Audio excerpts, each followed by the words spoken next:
এটি আসলে মোড়লটি ভেঙে ফেলা হবে। এখানে আর্মিদের গাড়ি সাদোয়া ধানকে দর্শক দেখতে পাচ্ছেন, সবাই উঠে গেছে সাদোয়া ধানের উপরে। এখন কিন্তু সেনাবাহিনীর সাথে দর্শক দেখতে পাচ্ছেন, দর্শক সেনাবাহিনীর ধানটি কিন্তু ঘিরে রেখেছে চারোদিক থেকে দর্শক।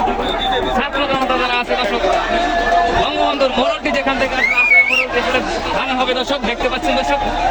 আপনাদেরকে দেখানোর চেষ্টা করি দর্শক, এই যে সেনাবাহিনীর যানটি কিছু আসলে ঝিনুক, এটি কিন্তু আসলে ঘিরে রেখেছেন ছাত্র জনতা, যেখান থেকে বঙ্গবন্ধুর মোড়লটি এখনই ভাঙা হবে দর্শক। আপনারা সরাসরি লাইভে দেখতে পাচ্ছেন দর্শক।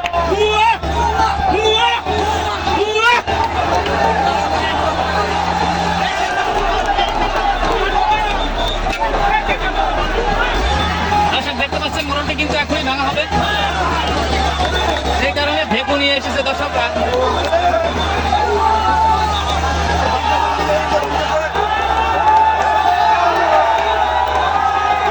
দেখতে পাচ্ছেন এই মুহূর্তে কিন্তু ভেকু দিয়ে আসলে বঙ্গবন্ধুর শেখ মুজিবুর রহমানের মোড়লটি আসলে ভাঙা হবে।